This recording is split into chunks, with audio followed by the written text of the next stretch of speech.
I am really excited to kick off tonight with our first speaker, and I want to welcome Courage All-Star and our Legislative Progressive Caucus Chair, Assemblymember Alex Lee. Assemblymember Lee. Hey, well, thank you so much, Courage, for having me. And thank you, Irene, for this virtual town hall. I really appreciate being invited here to just talk a little bit about how California can and should be the leader of the resistance to the fascists in the White House right now. So you'll hear in a bit from our own Attorney General about how he is suing the living daylights out of the Trump administration right now. From the first day, our Attorney General was prepared. California really right now is, and we have to be, a fortress of progress. So many people in other states and across the nation, and even in our own state, of course, are depending on California to protect the progress we did. And now that the federal government is hostile and they're coming for our people, they're coming for LGBT people, they're coming for immigrants, they're coming for everyone that they disagree and don't like, we have to make sure that we really are a refuge for Americans and Californians as well. And in that vein, our Attorney General has been very brilliant. He was prepared to take immediate action on many different issues, including right now, which is still pending in the Supreme Court, and I actually have a resolution about this, about the issue of birthright citizenship, is because the Trump administration on day one, among the hundreds of orders that are very unconstitutional and blatantly terrible, one of them that they want to do is to strip away citizenship from immigrant households. It's not enough for you to be born, your child to be born in America, to be an American citizen. You now must be born from two citizens, heterosexual citizens, and that would only ingrain and imbue that child with citizenship. Because overnight, especially in California, we could see millions of people, children especially, who could become stateless and citizenshipless and at even more risk of deportation than they are today. As we see today, they are going after legal residents, they're going after political dissidents. And so we have to make sure that in California, we have the means to fight back in the courts, but also be welcoming to people who want to seek refuge and move here. As a proud member of the LGBT caucus too, I can't tell you how heartbreaking it is that we hear from parents each and every day who are trying to figure out how to leave the country right now. They want to figure out where it's safer for them in other places in the world because so long as we have a federal administration that wants to take away their civil rights and their health care, that they might not feel safe. So we have to make sure we're expediting as many possibilities to protect Californians. And as chair of the Legislative Progressive Caucus, I can tell you that in California, we are not backing away from immigrants. We're not backing away from LGBTQ people and trans rights. And we're not backing away from the premise that the rich and the ultra rich have to pay what they owe and redistribute it back into society. I firmly believe that, especially now, even before Trump tanked the economy and threatened to withhold so much of our money, California already was facing a structural budget deficit, and that's simply because we have not extracted and taxed properly the billionaire millionaire class that lives in California. In fact, California has more billionaires than anywhere else on the planet, except for the People's Republic of China, who has more. The entire middle class is the size of the United States. And as you might have seen, California has now hit the fourth largest economy in the world. And that is not necessarily a badge of honor, because that just shows that there's so much wealth in our system and our society, yet we still have the most per capita people who live on the streets, and we have so many people who suffer from poverty and preventable diseases. We have to make sure that we are making sure that those people who have climbed to the top off of the backs of the working class are paying taxes, and so much of that is often ignored in our tax system. In fact, even in California's budget situation and our tax code, there are still tax breaks for the rich and wealthy corporations. And we are trying to change that right now by analyzing our tax code and making sure that we can redistribute our money back into education, into supporting immigrant families, into healthcare, things that matter to each and everyday people. And that's what we're going to be doing in California. And right now, we're in the legislative process of passing a lot of different bills right now, things from boosting the earned income tax credit and creating a child tax credit.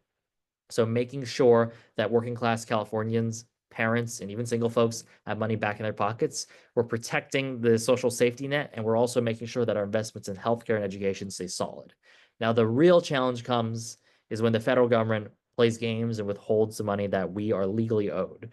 We are right now looking at other states and seeing how there's threats with their federal education money or Medicaid money or even FEMA money. And that could really blow a hole in the California budget the size of Utah, basically. And so it's important that we continue to stay engaged and pressure Congress and pressure the federal government to stay scared of us. Because as we've seen over and over again, when people rise up and they speak out, they oftentimes wimp out. They wimp out on the tariffs, they wimp out on a lot of these orders that they have because they know that they're testing their boundaries right now. If they can get away with one unconstitutional thing, they will continue to go down that path and completely erode our democracy. And right now, they even want to try to get rid of our universal mail-in ballot system. They're trying to enact voter ID and all these crazy things right now. But I can tell you that California is not blinking. When these bullies in the White House, these fascists try to browbeat us and they try to say that they'll take things away from us, we challenge them and we say, well, we're not backing down. We're not backing down from serving everyday people, working class Californians, and we're not backing down from all the people that they try to victimize and deport. And so that's going to be a real tough challenge right now. And I want to make sure that, especially if you are watching from all parts of California, to give that bravery and kudos to your legislators because they also need some more courage and thank yous every now and then because we're not backing down from all the targeted people that the federal government wants to go against, and definitely write to your legislators, get in contact with them, have coffee with them, whatever it is, build a relationship with them, tell them that how important it is that California needs to lead the nation and show that there's an alternative to the fascism that's gripping our country. And so it's really important right now that you get involved, whether at the state or local level, because so much of it right now, as we saw in the last Trump administration, especially during the pandemic, is when the federal government abdicate their basic responsibilities, even taking care of pandemics and basic healthcare and disaster response, the state and local step up. And this is why it's so important that you get to know your local and state government, because at the end of the day, if the federal government is not going to save us, then we have to do it ourselves. So I really appreciate you being here in the town hall today and learning so much more about your state and local government, and hope that you get more involved. So thank you so much, Irene, for having me, and I really appreciate it. Thank you, Assemblymember Lee. And I also want to acknowledge too, I mean, we are also seeing this fights. We have seen these fights play out in California as well. So not glossing over the fact that we are seeing some of these threats inside the state from Republicans, even from some folks within the Democratic Party. But that's why it's also even more important that we continue these fights and that we have progressive champions like Assemblymember Lee fighting for us. So thank you for all you do, especially for joining us. I know this is sort of high time as people are pushing their bills and they're making their way through the different committees and to the floor. So thank you so much for joining us tonight, and thank you for your leadership. And as always, for your partnership. We're always grateful at Courage to support a lot of your bills. You put up some great ones, and we're working on a few on campaign finance reform, housing, all across the board. So thank you again. And now I want to welcome our next speaker, Carlos Alarcon with the California Immigrant and Policy Center. Carlos. Cool. Thank you so much, Irene. Thank you so much, Assemblymember Lee. And I will be sharing some slides here, so hopefully this goes smoothly. Let's see here. So hello, everybody. My name is Carlos Alarcon, and I'll be really presenting on the immigration side of what we've been witnessing in the first 100 days of this presidential administration. Like Irene mentioned, my name is Carlos Alarcon. I'm a policy analyst at the California Immigrant Policy Center. And what I want to start with is really what we've been seeing over these first 100 days, right? So we've been seeing the administration and Congress really try to intimidate our cities that have passed sanctuary ordinances, really threatening to pull funding from these cities that have vowed to protect our immigrant communities, right? Additionally, we've seen the administration disregard human rights of immigrants and our citizen allies as well, right? We've been witnessing the administration deport people to a Salvadorian mega prison, right? Trying to circumvent the system of due process, which is very, very dangerous. Additionally, we've seen this administration trying to weaponize federal funds. They've been revoking federal funds from universities and colleges that really don't align with the administration's political views. And they've been threatening to revoke even more funding from institutions that don't really fall in line. Additionally, we've been seeing a defunding of our safety net programs, like the downsizing of federal institutions that are pivotal to some of our community members' lives. Additionally, we've seen plans to cut major funding to our safety net programs like Medicaid, SNAP, cash assistance, and much, much more. And really right now in times like this, when everything just feels like it's on fire all of the time, and it might be tough to hold on to some sense of hope and keep fighting, I always remind myself of one of my favorite movie quotes, which is, it ain't about how hard you hit, it's about how hard you can get hit and keep moving forward, right? It's about how much you can take and keep moving forward. That's how winning is done, right? Every time we get hit, we need to keep moving forward for ourselves, for our communities, and for our elders, right? The ones who've been in this immigration movement long before us, the ones who didn't think we'd be able to access driver's license, so get access to full scope Medi-Cal, right? We won those fights because we took the punches that we got up, and we kept moving forward. And that's really what we need to do. And that's what we're trying to do here at the California Immigrant Policy Center, right? We see that we're getting hit, but we keep getting forward, and we're not letting ourselves back down, right? We are fighting back. And these are some of the policies and some of the issues that we're taking on this year to make sure that we as Californians are on the front foot, right? Not just on the defensive, but also the offensive, right? I'm not going to touch on all of these policies for time purposes, but I'm going to go over a few, right?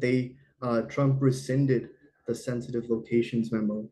So we've been really trying to ensure and fight back that all healthcare providers establish procedures and protocols to protect patients and designate non-public areas that ICE cannot access without a warrant. And we're trying to do that through our safe spaces for all healthcare facilities, Bill SB 81. Additionally, CIPC is on the ground in different localities, different city halls, trying to ensure that as many cities pass sanctuary ordinances as possible. We are, I believe, 3 for 3. We're going on 4 for 4, trying to see what other cities we can help pass these sanctuary ordinances. On our economic justice side, we're really trying to push the boundary of what we can do in terms of federalism and states' rights. If the right wing wants to utilize states' rights to push really harmful policies, then we want to see if we can use states' rights to really try to expand what we can do, right? And that's what we're trying to do with our Opportunity for All campaign.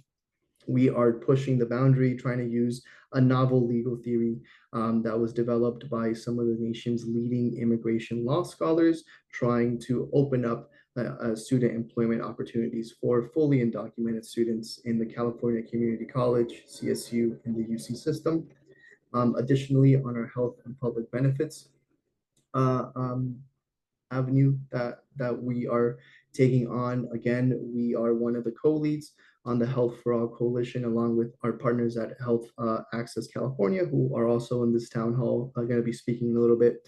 We're trying to push the boundary, right? We got the victory of having full scope Medi-Cal access to all Californians, regardless of immigration status. But we're trying to do push the boundaries more, trying to expand our Covered California healthcare marketplace to our immigrant communities as well.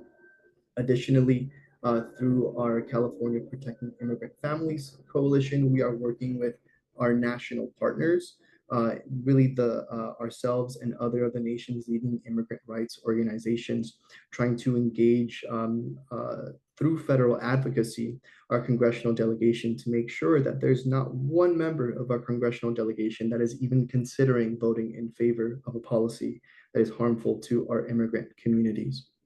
Right? This is how CIPC is trying to be on the offensive, trying to take the fight to the Trump administration, right? But we cannot do this ourselves. Actually, one of the reasons why California has been so successful as in being the leader of pushing the boundary and what we can do as a state to protect our immigrant communities is because we have the community, right? We need to continue this momentum. Everybody's fired up. Everybody's angry. We need to get up after we take those punches and fight back, right? These are photos of our Immigrant Day of Action that CIPC hosts every year. And you could see, right, the community showed up. We had over 1,000 people attend to celebrate our collective power and also advocate our legislative leaders to really do the right thing and push for policies that impact everybody and really solidify the victories that we've done over the years. We need to keep this momentum going. We need to let our elected officials know who are fighting alongside us, right? Those who are in the trenches with us, they need to know that they are supported within the community. And then the legislators that are actively harming our community by their actions or lack of inaction, right? They need to know that if they do not change their ways, we will be coming for their seats come 2026, right? We need to keep this momentum going. I hope you join us in this fight. If you want more information about all of our campaigns, especially the ones that I wasn't able to go too far into detail in, how to get plugged into our work, please feel free to reach out to me. We have many people, many organizations who are part of our different coalitions who want to be in the front foot, who want to be fighting, who are tired of getting punched by this administration and want to be on the offensive. And if that's some of the work that you would like to do, please feel free to email me here and I'll connect you with whoever you'd like that is operating our different campaigns and stuff like that. So thank you so much for y'all being here. Thank you so much, Irene, for inviting us. And I hope to be in this fight with y'all in the coming months. Thank you. Thank you, Carlos. I really appreciate it. And I also want to mention too that you've mentioned in some of our coalition calls that this work to get know your rights information out, to really organize communities is really working. So folks, immigrants who are targeted are feeling protected. There's a lot of information that's getting out there. And so if you just want to briefly mention that, I think that's really important as well. Yeah, I mean, thankfully on our staff, we have some of the best people who are at the intersection of policy work and immigration law, right? So we do have access to many Know Your Rights materials. If they don't exist, we thankfully have the folks on staff who are able to use their legal knowledge to help create these resources. CIPC, we are more than happy to kind of provide any Know Your Rights presentations, materials. I myself, along with my colleague Shuming, we're really reaching out and doing presentations to hospital workers, clinics, on what they could do in the case that ICE shows up to their door, right? And the procedures and protocols they could implement to protect their patients, first of all, and then second, their patients' data, and then third, how to in the best way possible ask ICE to leave without causing as much harm as possible. Yeah, so that's some of the stuff that we do here at CIPC. That's some of the stuff that we'll be needing to do over the next coming years, over the next 4 years. But we're really hoping that we can show out in 2026. We do have a voter engagement component to our work now, so we're really trying to do the groundwork right now to make sure folks are engaged in our civic engagement process, not just every election year, but every year.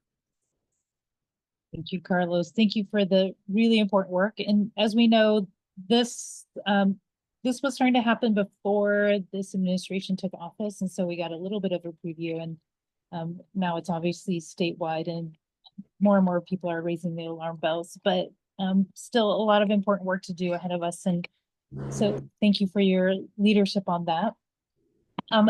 I also want to mention too, folks have said that there's been trouble with seeing the ASL interpreter during the shared screen time. So we are working on resolving that. I do want to remind folks that there is a show captions button at the bottom of your screen as well, if that can be helpful. All right, I would like to introduce our next speaker, Melissa Cedillo. She's campaign organizer with Health Access California and our Fight for Our Health coalition that Courage California is part of. Melissa. Thank you. Thanks, everyone. Yes, I'm Melissa. I'm an organizer with Health Access California. and I'm going to be talking about our Fight for Our Health coalition. The thing about this administration is that it is not very creative, and so we are seeing the attacks that are happening now are the same that were proposed when Trump was first in office, which is when this coalition first started, because that time around they tried to cut the ACA as well. So the ACA, Medi-Cal, Medicaid, healthcare funded by the government, whatever term that you know, this is very popular in the United States, and this is very popular in California. And Congress is currently proposed to cut that. So for those of you who don't know, about 60% of all healthcare in California, so all Medi-Cal is federally funded, which would be a severe impact in California. So this coalition that I helped to lead alongside many other organizations is statewide. As we all know, California is a huge state.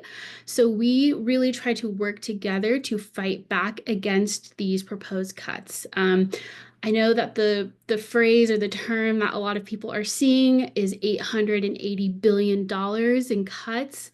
And I think it's important to take a moment to say and ask, what are these cuts for? And a lot of these cuts are to give tax breaks to those who are billionaires, to who are very wealthy. And these cuts are going to come on the back of the working people, especially in California. And so just to kind of give you a human face to who are on these services, right? Folks like veterans, farm workers, people with disabilities, folks who don't make a certain amount. Maybe you're a student who needed emergency health care. Perhaps you are someone about to give birth, right? Like half of births in California are Medi-Cal funded. And so I really want to just say that I think sometimes we hear Medi-Cal or we hear Medicaid and we think it's a small population. It's not. It's about 15 million people in California. And, folks have, when I talk to a lot of people on the ground, have been on these services, maybe not always, but at least once or twice in their life. And so these are really important services to make sure people get the healthcare not only that they need, but that they deserve. And so, we are hearing that there's going to be a vote perhaps in May, that there's this deadline that we're hearing of Memorial Day weekend to really push through this reconciliation package. And Republicans are trying to use codes of what these cuts would look like. So if you hear a Republican, especially in California, say something like, oh, we're only going after waste, fraud, and abuse. Oh, we're only going after those who abuse the system.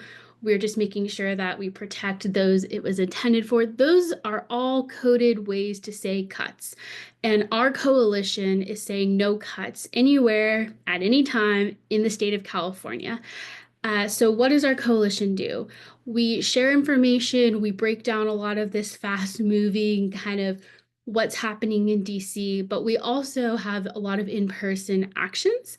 And we're really focused in 3 districts in California, districts that a lot of you have probably heard of. If not, you've probably worked in a lot, not just this year, but previous years, and that is CA 22. So that's Valadeo's district, and that's in kind of the South Central Valley.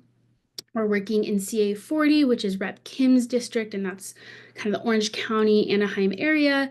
And the last one is CA 41, which is Calvert's district. This is my hometown. This is part of the Coachella Valley that kind of spills out into Corona. And now we aren't only in these 3, we're kind of all over California because everywhere in California, folks use these services. But these 3 are really important because, Congress barely has the majority, and they're going to need every vote to pass this bill. And if we can take 2 or 3 of those from California, right, that will make all the difference in stopping this. And the folks who are in these seats, right, when they tried to do this back in 2017 and they voted to cut these, a lot of these folks then lost their seats. And so to Carlos's point, like next year is a midterm year, and we are paying attention, and we are going to see how these folks vote, because if you vote to cut this, you will lose your seat, right? Is what we're trying to send to these representatives. But more than anything, we don't want them to vote to cut these.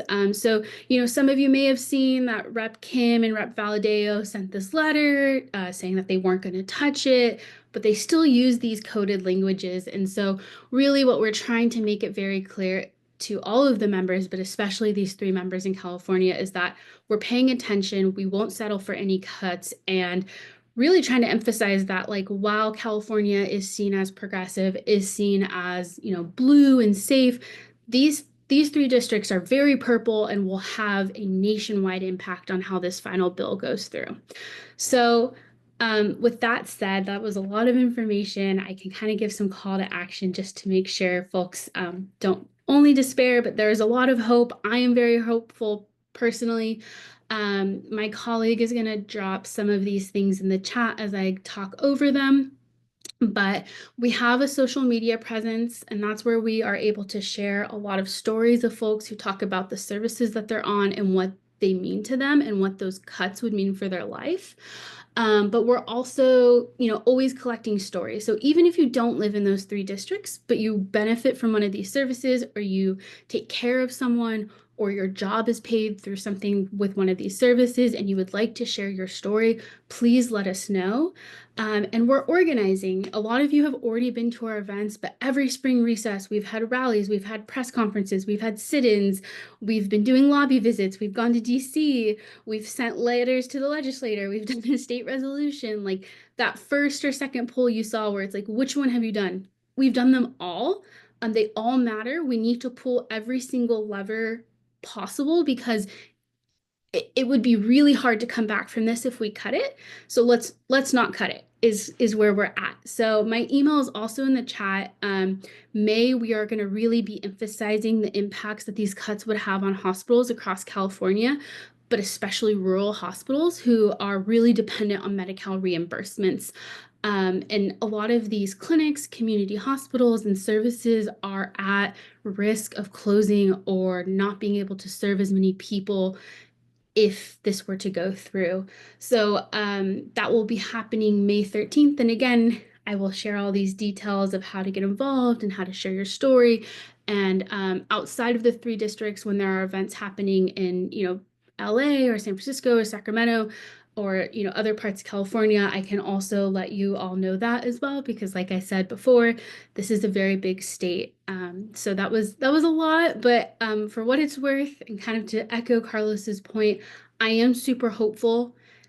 While there are a lot of things that divide, you know, the state and this country and people, healthcare is something that folks don't want to give up across party and across party lines and across the state. So I really look forward to working with all of you and working to save the healthcare that we do have. And I can't wait to meet more of you. Thank you so much, and I'll hand it back to Irene. Thank you, Melissa. And thank you for your leadership. The Fight for Health Coalition is a robust coalition. So it includes Courage California, health groups, disability groups. There are a lot of people who are part of this big tent coalition. And so I really want to encourage folks to follow them, come out to our rallies, join this. They also bring really great timely updates as to what's happening at the federal level and what people can do. So a really nice script for people to be able to follow. And for me, a coalition that gives me a lot of heart, because, you know, these times it always feels, can feel a little bit hopeless, but Fight for Health is like always in there, always a reminder that there's something to do about this. So thank you, Melissa. Next, I want to bring up Andrew Cheyne. He's the Managing Director of Public Policy at Grace and In Child Poverty California, which is also a big tent coalition that Courage California is a part of as well. Andrew? Thank you so much for having me. I really appreciate the opportunity to be on. Thank you to Irene and everyone at Courage California for all you do. I'm going to be hitting some similar themes to what Melissa and Carlos have laid out. Grace and Child Poverty California, we are a statewide policy and advocacy organization, not just focused on children, but children and families. And we're dedicated to a future in which every child is valued and free. Free from the material constraints of poverty, but able to self-actualize and pursue their dreams. So as has been said, and I think everyone knows on this call, the first 100 days have been an assault on the progress that's been made to prevent children and families from experiencing poverty. We know very clearly that poverty is a policy choice. Look no further than the enhanced child tax credit that cut child poverty in half.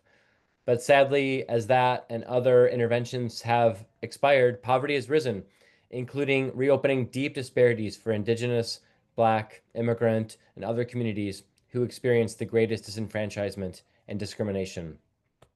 What's so shocking about this assault is that Californians in the election and in poll after poll have said they need more help, not less, to afford their basic needs. We all know that costs are continuing to rise. Tariffs are threatening basic access to foods, housing, other core goods and services, let alone we've seen an assault on our federal government and mass layoffs of people who are now needing the kind of aid and programs that are threatened for cuts. And one shocking statistic that I saw this week put me back, and I thought I had lost my capacity to be shocked. But the radical leftist outlet, CNBC, found that 1 in 4 families is actually taking out debt, is financing their groceries. That is not only abhorrent, that is so deeply unsustainable for something that people need to buy on a daily basis just to live. Food is a human right. Healthcare is a human right. Housing is a human right. And here we are talking about that very foundation being threatened. So like Melissa, I'm going to focus primarily on what's coming out of Congress, who is threatening devastating cuts on healthcare as well as other programs through this process known as budget reconciliation, a budget fast track process that avoids the filibuster in the Senate. And it's used to cut entitlements that the generations before us fought to create, right? They're talking about going back to before the New Deal, to a level of human misery that we've largely eradicated. We have lots of work to do, but going back to a time in which there were no basic needs programs and supports. So this includes wholesale exclusion of immigrant communities from assistance, deep, deep benefit cuts, much of which is under the racist dog whistle of work requirements, premised on the notion that people experiencing poverty must be punished to work, the kind of politics and policies that have a direct through line back to enslavement. So in food stamps and CalFresh, or the SNAP program as it's known federally, they're talking about cutting $230 billion. For California, that's $30 billion. Now, even that's a lot of money for California. It's about a 20, maybe even 25% cut. So imagine taking a quarter of your food away from the hungriest people in California and trying to say that that's what's necessary just to fuel tax cuts for the wealthiest. One of the most odious things that they're doing is to do a cost shift to the states so that Congress can wipe their hands of it and say, well, states just need skin in the game. States need to, be putting in for the benefit. Well, this breaks the very promise of what it means to have a federal entitlement. The federal government has always paid the benefit, the actual food stamps, and split the administrative costs with the states. Now, what they're saying is that states would have to pay nearly a quarter of the benefits, up to 22.5%. That alone is a $3 billion hit to California. So when Assemblymember Lee is talking about a Utah-sized hole in our budget, these are the kinds of things, along with healthcare and immigrant rights, as my colleagues have spoken to, which would so deeply damage the California budget. So we need California to stand up. We saw similar threats under the first term administration, but Californians stuck together in community. They stuck together in Congress, showed massive opposition, and the attacks on not only the ACA failed in the Senate, but the attacks on food failed as well. So as my colleagues have said, community voices matter most. So I'm going to rattle these off, and then I'm going to start to put them in the chat as well. We have an Action Network link to make it easy for you to email Congress and say hands off SNAP and other programs. We've also got a script for folks to call Congress and ask your representatives to oppose slashing basic needs programs just to fund billionaire tax breaks. It's found that white households benefit 90% from corporate tax breaks. So it's not even just going to funnel those to who are the wealthiest. It is actually going to worsen the racial inequities in our state and country. If you're part of an organization, we have a sign-on letter, and we'd love to add you. We have more than 130 organizations strong. And we also want to try and meet people where you're at, taking videos, sharing your experiences for an op-ed. We have a budget, limited, but we would love to find folks who are living in these key districts that Melissa mentioned and have a budget for folks with lived expertise who've either experienced food insecurity, access some of these programs, and can really tell the story of why these programs matter and why they shouldn't be slashed. We don't want this to be extractive. We want to fuel community-centered resistance with resources. And so we'd love to be exploring that with folks. The last thing I wanted to speak to is to reinforce also what Mr. Lee, Assemblymember Lee said about the state budget. Okay, we're gonna have to fight Congress and stop these cuts, and we're gonna need to hold the line in our state budget. Last year's budget was historic. Y'all, it was the first time since Ronald Reagan was governor of California, not president, but governor, that we did not cut basic cash assistance for our elders, for our children, our people with disabilities, through programs like SSI and CalWORKs. But the budget structural deficits continue, and so we need a budget that raises revenues on the wealthiest. Again, the fourth largest economy in the world, they can't tell us we don't have the wealth, right? We have the resources, we just need the political will to make sure that we're keeping our commitments to health for all, for childcare, and to fulfill an end to deep child poverty we know is possible. So we'll have a sign-on letter and social media and days of action. Everyone needs to be up there asking for revenues, or at home calling on your assembly members and state senators, demanding revenues. These choices are very stark, people or profits, and we need our California legislators to show us those values and defend the California dream. Last, we'll be having a rally with SEIU and Courage California and all of our End Child Poverty partners on May 21st at the state capitol. We hope you can join us. And once again, thanks for having me, and appreciate everyone staying strong. Thank you, Andrew. Thank you for outlining things in very real and very stark terms, and also putting out there that we also have a lot of things that we can do here in California. As I mentioned, included the links here that Andrew was mentioning to join the coalition, join the letter, and scripts and ways to reach out to members of Congress. All right, so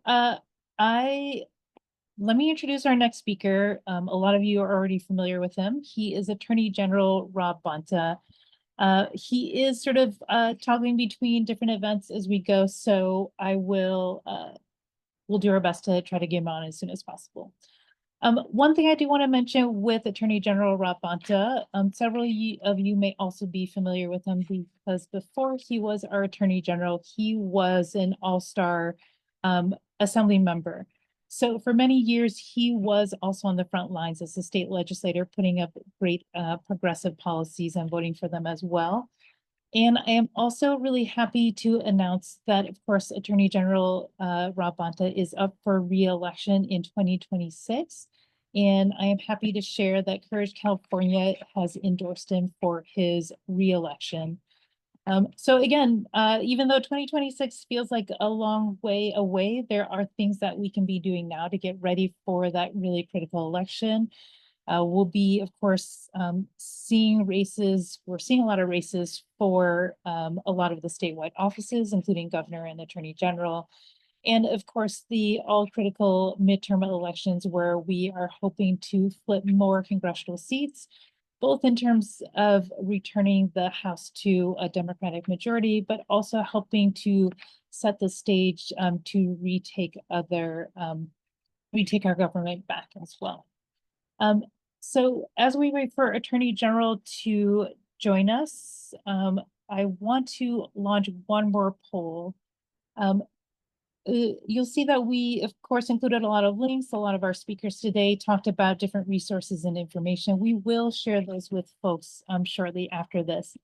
But we also want to know as well, what are the information and resources that you would find most helpful in taking action during this administration as well? And of course, some of these resources already exist that we can keep resharing. But this is helpful as Courage as we develop sort of our plan for the duration of this administration, and also work with partners around the states. All right.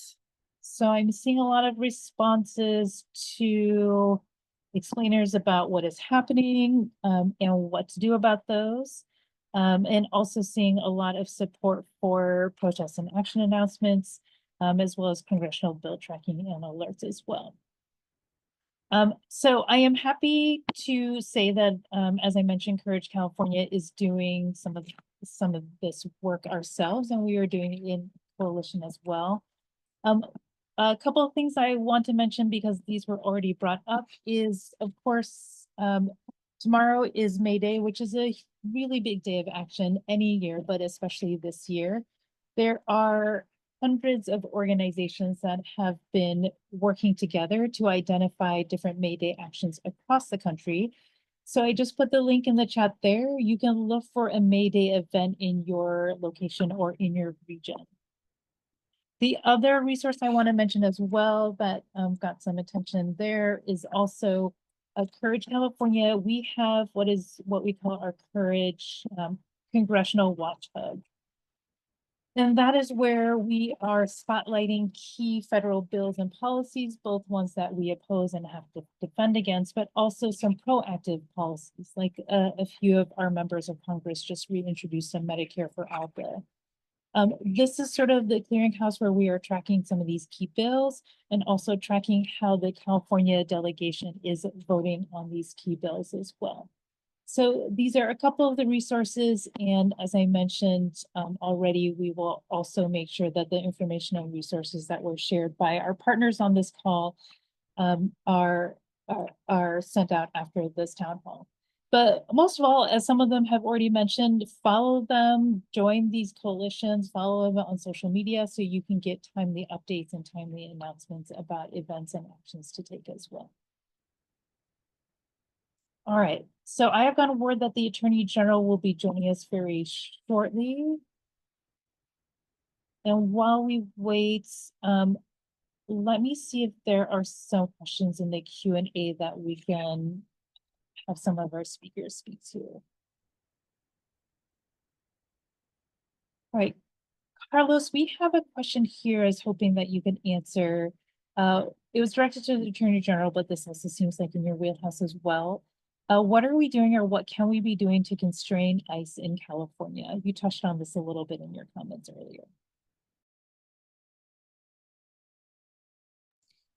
Yeah, that's a very, very good question. I can answer it through an advocate's perspective, and then the Attorney General could answer it through more of like a legal California agency perspective, right? So what we can do really is just continue the work that we've been doing, really educate our community members as to what their rights are, educate them as to what questions they don't have to answer. And it's just ICE trying to intimidate them as well, trying to talk with our local and county officials, trying to make sure that we really put barriers up between local law enforcement cooperating with ICE agents, federal immigration agents, right? This is stuff that like y'all might have heard before, but it's stuff that really, really works, right? We've been seeing a lot of DHS officials really talking about how it's getting more frustrating for them to do their work. And I love hearing that because that means that we are doing our work beautifully, right? The more people we can get to know their rights, the more people we get to hold the line, the better it is for our community members. And that goes for community members themselves, but that also goes to maybe hospital staff, right? It goes to staff in schools, in churches as well, right? Knowing what they can do as staff to be a barrier between immigration enforcement and the community. Great, thank you, Carlos. I also want to mention too, there are several bills that are moving through the state legislature that would also extend protections for immigrant communities and ensure that ICE has fewer opportunities to come into our neighborhoods, into our communities, into our places of worship, into schools, places that we know folks are already starting to stay away from because of these raids and the threats that they are feeling. Yeah. I also want to mention too, that people also have the power to put pressure on local law enforcement to ensure that they are staying true to the policies that we already have in place to ensure that ICE is, again, like that local law enforcement is not cooperating with ICE, and again, that there are policies that we can enforce as well. So thank you so much, Carlos. Appreciate those insights. Now I am really happy to announce that the Attorney General is with us. As I mentioned, he has a long history of being a Courage All-Star. and now is a Courage endorsed candidate as well for yet another election cycle. Attorney General Rob Bonta, I really appreciate you joining us. I know you're very busy. You've got a lot of lawsuits happening, a lot of things moving. So really glad that you can join us this evening to speak with our members. Thank you. My pleasure. Thanks, Irene. And thanks for the time, and thanks for all the fight from Courage campaign, and appreciate always everything that you do fighting for progress and opportunity, equity, justice, and inclusion. And appreciate the opportunity to join you tonight. Thanks for holding this town hall. It's important that we come together to connect with one another and plan and strategize and plan our next steps for the weeks and months and years ahead. And I'm thankful to be able to have this opportunity to talk to you about the work that we're leading at the California Department of Justice to protect your rights, fight for your freedoms, pursue justice for all Californians amidst the challenges coming from the Trump administration. I want to acknowledge that the first 100 days of President Trump's second term have been chaotic. They've been overwhelming. They've left many feeling scared and anxious and uncertain. And I understand all that. And those are natural reactions and responses to a very dangerous and troubling and abnormal and unacceptable time. Sadly, I think that that is part of the president's strategy: flood the zone, confusion and chaos, and overwhelm us with actions that impede on the laws and values that make our country great. As Attorney General, I'm here to defend our rights, your rights, protect our people, and enforce our laws. Right now, that means ensuring that the President of the United States follows the law, and we take action when he doesn't. In his first 100 days, I've had to sue Trump and his administration 16 times. 16 times in 14 weeks. That's more than once a week. And everything that we do with our lawsuits is based on what he does. If he doesn't break the law, if he complies with the law, we don't sue. If he violates the law, violates the Constitution, we sue him. It's that simple. One North Star, one threshold question: did the president follow the law or break the law? And he's broken the law 16 times in 14 weeks. Just for perspective, in Trump 1.0, the first Trump administration, my office, the California DOJ, sued Mr. Trump over 120 times, and won a vast majority of those times. At the rate we are currently at, we will have sued him 120 times in half of his term instead of the whole term. So we are at double the pace. It's high volume, high speed. He's taken a lot of actions. He's breaking the law a lot. We're suing him in response.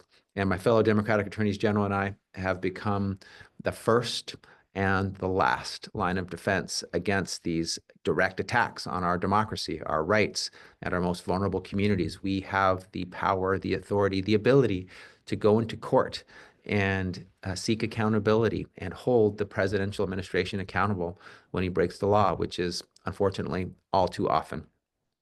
As the fourth largest economy in the world, the largest and most diverse state, with more children and immigrants and LGBTQ+ individuals than any other, California stands to lose more than any other state, which is why I'm proud to lead our effort to hold Trump accountable when he breaks the law.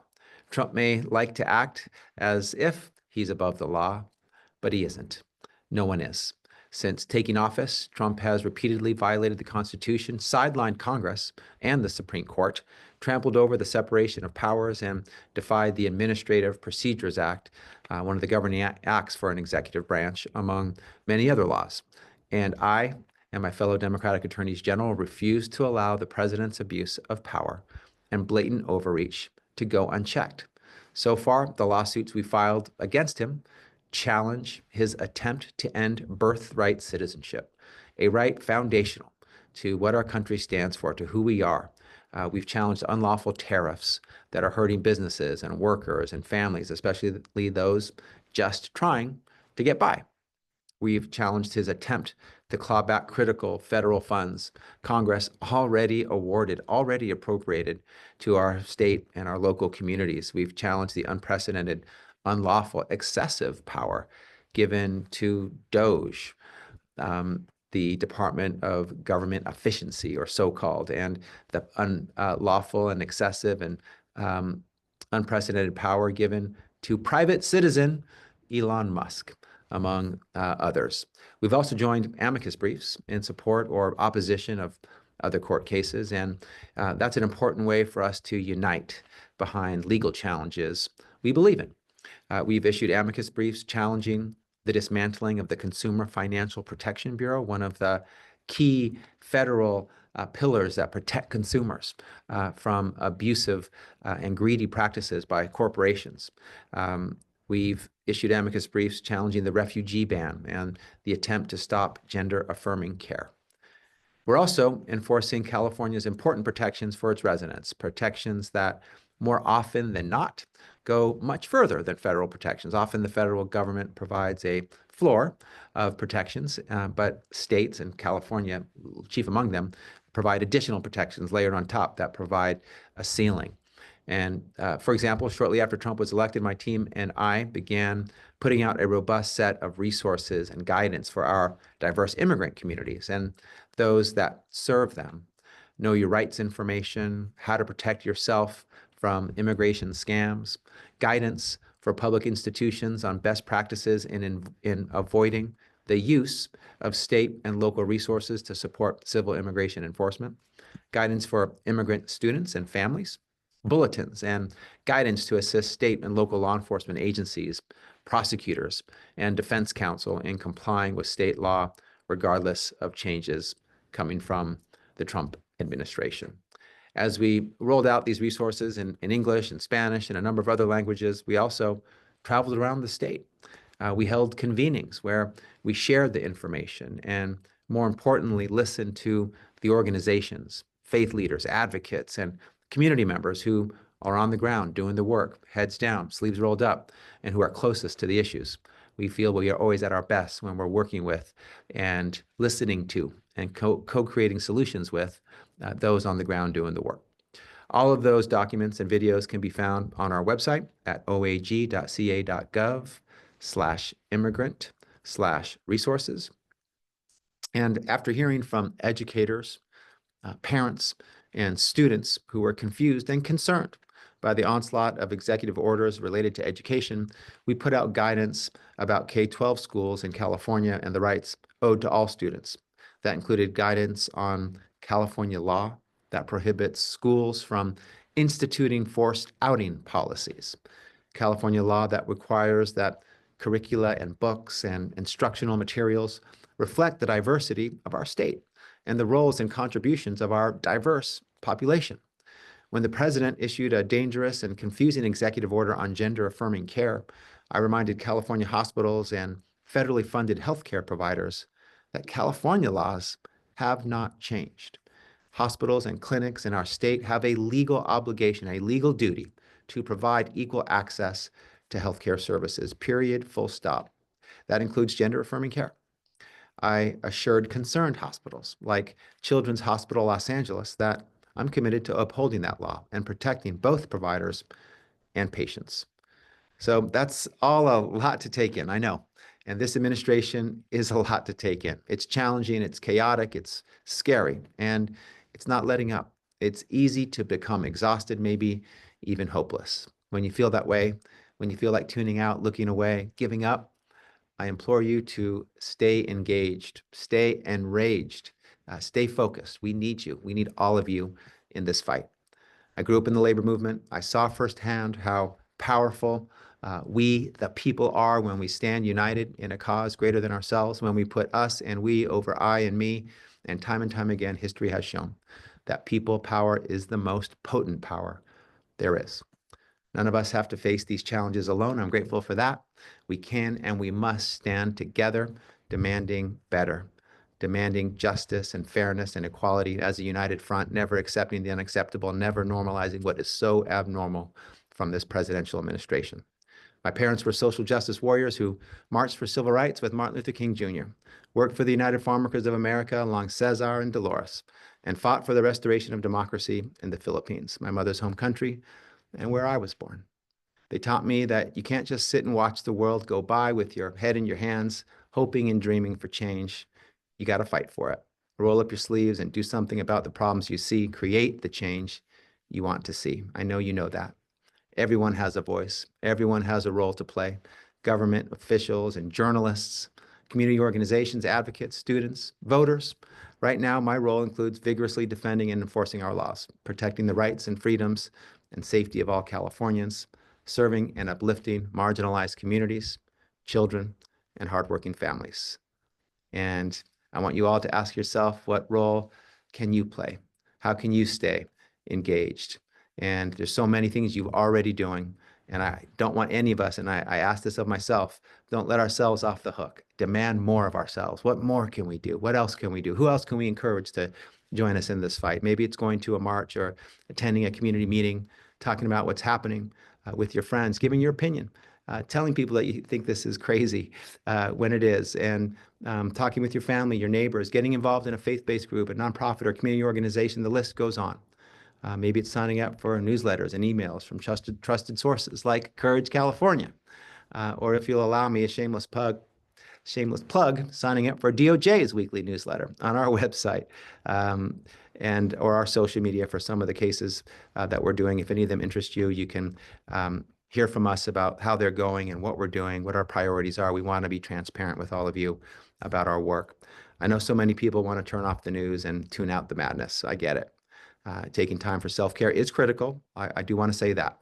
To get through the next 4 years, we need to be able to be sustained and nourished as we continue on this fight. But burying our heads in the sand isn't going to help anyone.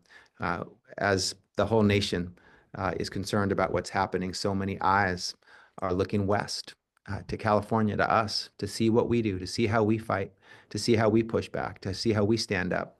So California continues to lead. That old phrase, as California goes, so goes the nation. So we got to pay attention. We got to stay engaged. We got to stay focused on the president's flagrant abuse of power, disregard of the law. And we got to exercise our rights to vote, raise our voices every opportunity that we have. So let me just end with this.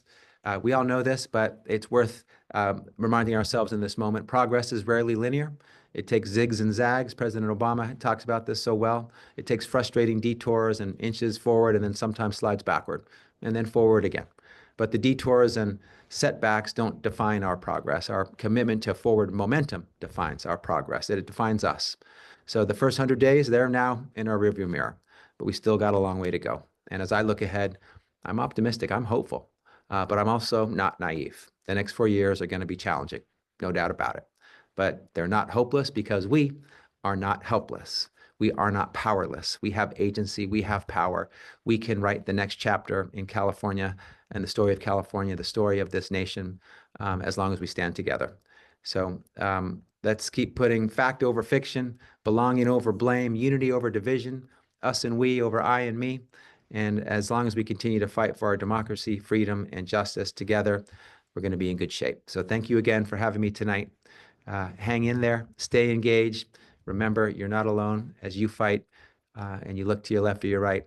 Me and my team will be right there beside you, fighting as well. Thanks for having me. Thank you, Attorney General Bonta. I can't thank you enough for your leadership. You have a long track record of this, but I'm also biased. I was one of your constituents as when you're in the Assembly, and of course now we all are your constituents as residents of California. And another shameless plug, if we re-elect Attorney General Rob Bonta to his office, his term will extend beyond the Trump administration, and that's just a really important thing to mention here. But all of us, we will outlast this administration. I encourage you, put a couple of links there in terms of the California Department of Justice has a lot of resources for people, and they have a newsletter. And Attorney General Rob Bonta, he campaigned as being the people's attorney and has lived up to this promise. He has a division within the Department of Justice dedicated to engaging with communities, responding to people in communities. And so highly encourage folks to reach out. They're a great division and department to work with.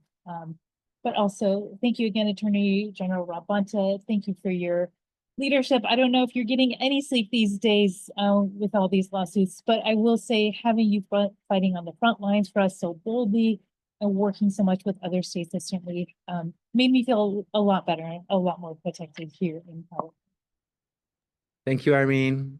Inspired and invigorated to be with you tonight. Thank you for all you and Courage California do. Appreciate all of you. All right. So thanks again to the Attorney General, seeing a lot of thank you and appreciations in the chat as well. And so, as I mentioned a couple times tonight, we have 2026 ahead of us. And so I want to flip a little bit towards also what's happening now, but also looking towards sort of our political prospects as well. And with that, I want to introduce our next speaker. It's Jane Kim, the director of the California Working Families Party.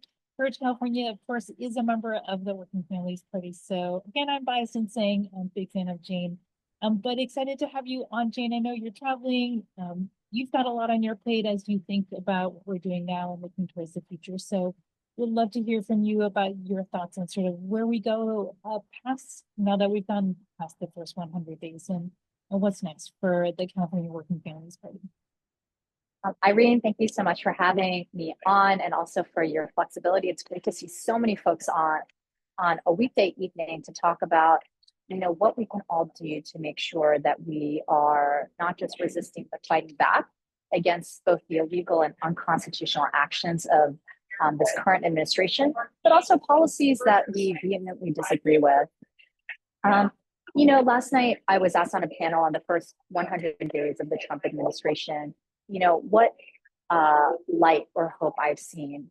And I have seen this on the local level.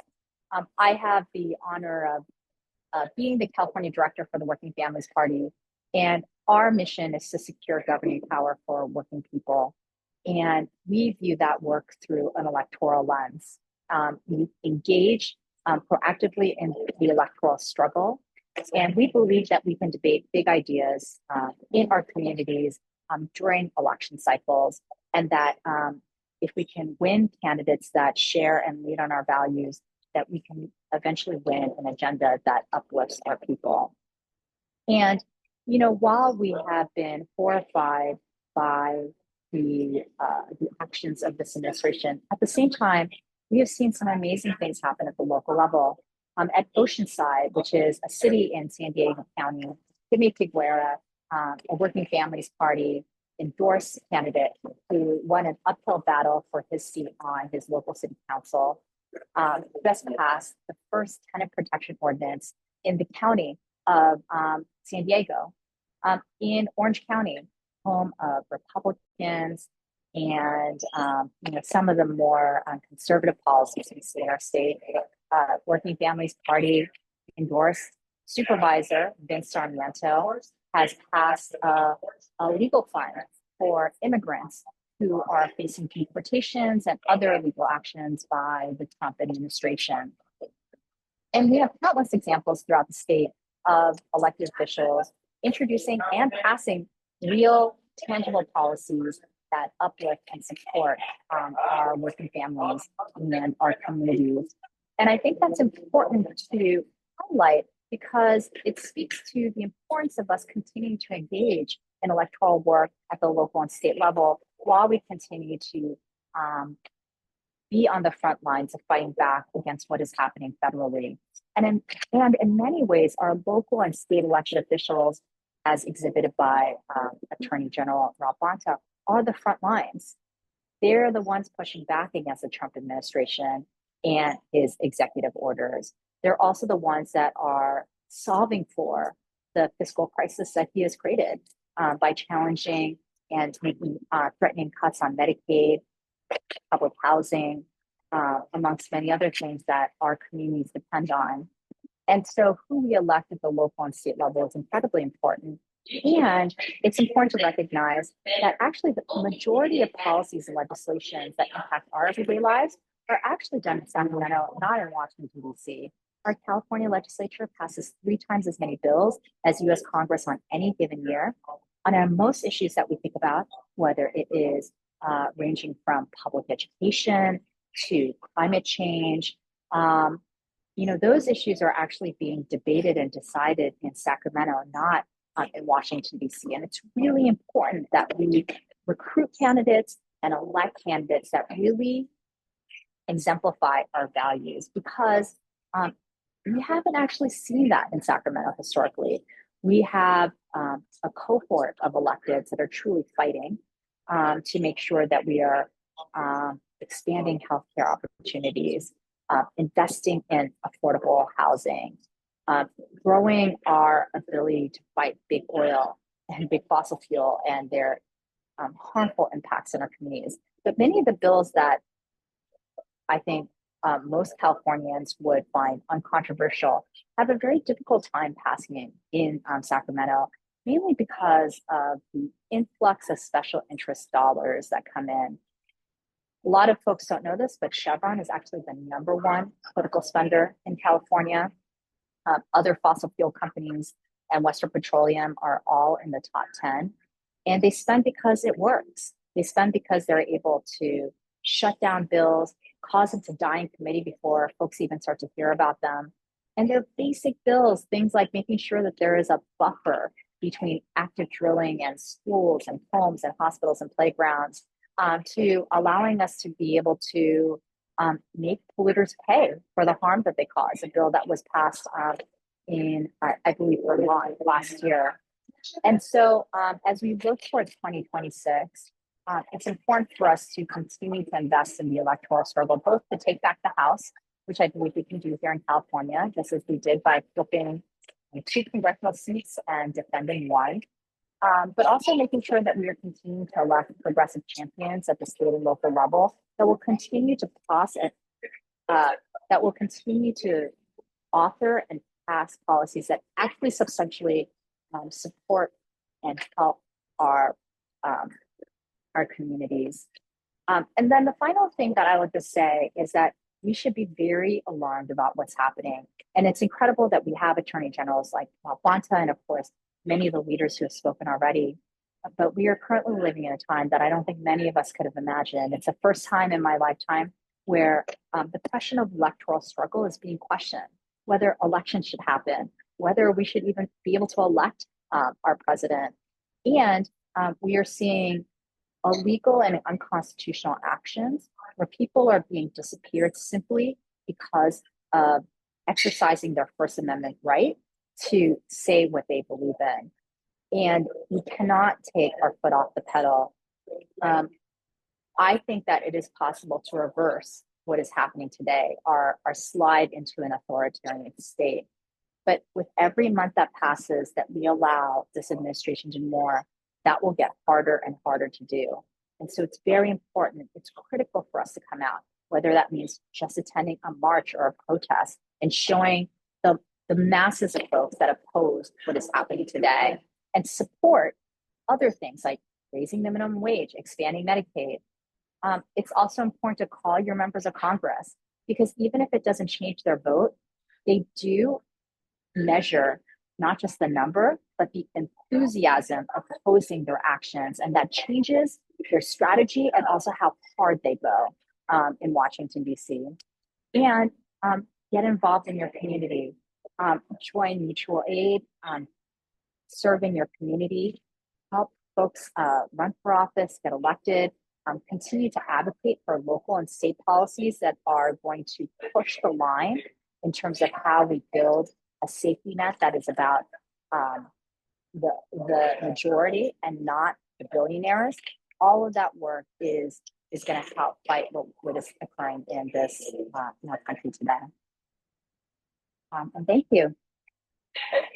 Thank you, Jane. A good reminder that a lot of these policies, a lot of this leadership comes at the local, state, and federal level. And I also want to mention too, California Working Families Party is always looking and endorsing progressive candidates up and down the ballot. And so keep an eye on our endorsements as they come out, because we will have a lot of choices, again, up and down the ballot, to ensure that we have the leaders we really need in office all around the state. So with that, Jane was our last speaker for this evening. I did see that there were some questions and discussion in the chat about secession. Always a timely topic when we come under an administration like this administration. I will use that to emphasize that, again, California is the fourth largest economy in the world and the most diverse state in this nation. We have a lot of leverage as a state. And as you heard from the Attorney General, we have a lot of leverage through the partnerships we have with other states as well. So as a state, we need to stay united with the other states. And as a state, we are able to set a model for the rest of the country. All right, so as I wrap this up, I want to remind folks that we will be sending out the information and resources that were shared on this call after this by email, and we'll also be sharing this video as well. Oh, and also one other thing I mentioned or that I saw in the Q&A, somebody asked about if we could withhold taxes. I know that's a conversation in California. I do want to point people, the state of New York, in their state legislature has endorsed the Recourse Act, which would actually give the state would be able to make the choice to withhold their contributions to the federal government if the federal government withholds funding to the state. So just to keep an eye on a moving live active policy and seeing how that sort of works its way through their legislature and what impact that might have throughout the country as well.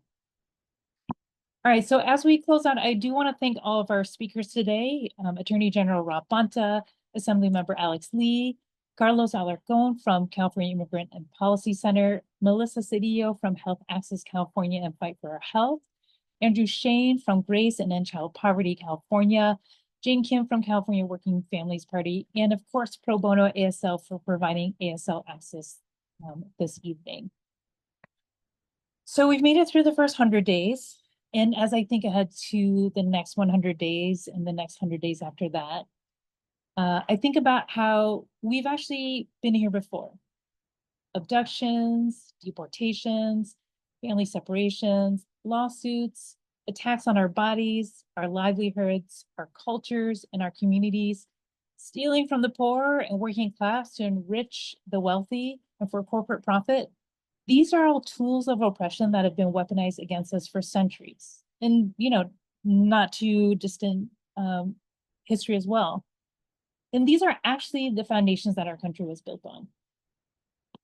But here we are, activists, community members, fighters, we're still here fighting, and we have our own blueprints for how to win with progressive values, policies, and leaders. You've heard about several of these policies, you've heard from several of these leaders tonight, but we also know there's Medicare for all, free college education, living wages for union protected jobs, pathways to citizenship. There's so much more. There's a blueprint for what our future could look like. These are all goals that we have the liberty and responsibility to pursue here in California. And as Attorney General Bonta mentioned, and as Jane mentioned, all actions are needed now. All actions are good actions. Each protest is a statement about standing together, standing for progressive values, and a chance for us to be in community with each other. Each call to an elected representative is a call for accountability, a call for action, and a way to keep your voice at the table. So as I mentioned, tomorrow is May Day. I encourage folks to get out, make your voices heard, be out there, be in community with each other. And as I mentioned before, we will outlast this administration. And we need to offer a vision for what our future looks like after this administration. And that starts now. We have to look at the ways that we are going to rebuild our social safety net, rebuild our supportive infrastructure, and rebuild our connections between communities and our way, the progressive way. This is also a time for unity and solidarity more than ever. And as Attorney General Bonta mentioned, this is the time to stay angry, stay vigilant, stay joyful, and keep getting in good trouble. Thank you all for joining us for this town hall tonight. We will stay in touch. Have a good night. Thank you.